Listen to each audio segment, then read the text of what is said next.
my peeps.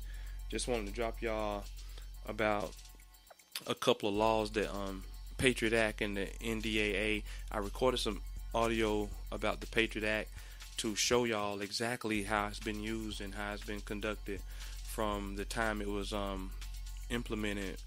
George Bush did it. It was something he did after the terrorist attacks, and he implemented this Patriot Act, which gives the government the right to spy on you or have surveillance on you, you know, if they deem you to be a threat, like a terrorist or something, or applying with a terrorist, or, you know, you can speak your mind, really, because we've seen how laws and stuff like this get manipulated all the time, because they can say it's for terrorists that who they may find inside the U.S., but just say somebody like me who speaks my mind, and I just goes off free, you know. I don't really condemn nobody.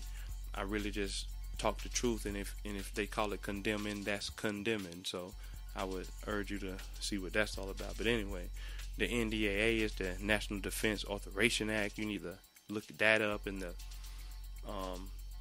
that's where if the president, whoever the president at the time, and this is what Obama put in place, he did this in his journey.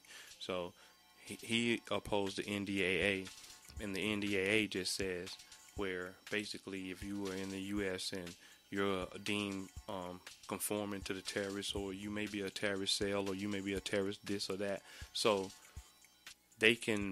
military can come get you and detain you indefinitely. You know what I'm saying? Now, this is what I can't quote, and it's when they do detain you, you don't have a right to trial, you know, and due process. They just can detain you indefinitely without letting anybody know.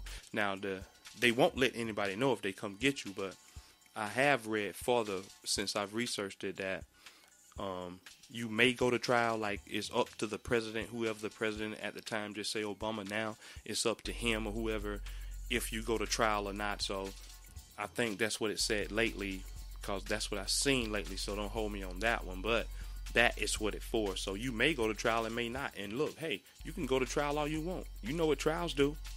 So I got this audio from for the Patriot Act, and it just explained how they've been manipulating the Patriot Act on us, you know, and especially our community. They hitting the black community real hard. So just listen to what he's saying, and I hope some of my people can apply this, and I know you will. And I think I got at least a couple. Shit, I got 20 subscribers, so I got at least a couple in there that's gonna apply something, and they're gonna at least listen. So just listen to how they've been manipulating the Patriot Act, and I get up with y'all, and I hit you back whenever I can. And peace out, and appreciate y'all for looking at my channel, and I'll do the best I can. And I drop these beats on these niggas. Peace. Chris, as you know, the Patriot Act provided statutory authority for the government to obtain special sneak and peek criminal search warrants that allow agents to break into Americans' homes and conduct secret searches without telling them for weeks, months, or even longer. It is true, isn't it, that these searches can be conducted also in run-of-the-mill criminal cases and do not require any connection to terrorism? That's true, both before and... In fact, according to a July 2009 report of the Administrative Office of U.S. Courts, isn't that exactly how this authority has most recently been used? The report shows that in fiscal year 2008, sneak and peek search warrants were requested 763 times, but only 3 of those initial requests, just 3, were in terrorism cases. The vast majority were for drug cases.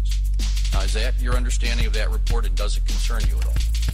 It is my understanding, and I want to say thank you to your staff who alerted me and allowed me to read the report in advance of this hearing. It does say here that 65% of these are criminal sneak and peek, were in drug cases. Obviously, just to make something clear, which I know you understand, that on the FISA side, the searches that we do pursuant to FISA are not exactly sneak and peek. They're generally covert altogether. So this authority here on the sneak and peek side, on the criminal side, is not meant for intelligence. It's for criminal cases. So I guess it's not surprising to me that it applies in drug cases. As I recall, it was in something called the USA Patriot Act, which was passed in a rush after an attack on 9/11 that had to do with terrorism. It didn't have to do with regular run-of-the-mill criminal cases. Let me tell you why I'm concerned about these numbers. That's not how this was sold to the American people. It was sold, as stated on DOJ's website in 2005, as being necessary, quote, to conduct investigations without tipping off terrorists. I'm going to say it's quite extraordinary to grant government agents the statutory authority to secretly break into Americans' homes in criminal cases. And I think some Americans might be concerned that it's been used hundreds of times in just a single year in non-terrorism cases. And that's why I'm proposing additional safeguards to make sure that this authority is available where necessary, but not in virtually every criminal case, and also to shorten the time period for notification. Well, I don't mean to quibble with you. I do want to just point out one thing, which is before, and I was trying to carve out FISA, just to clarify that FISA is a different authority where it is covert.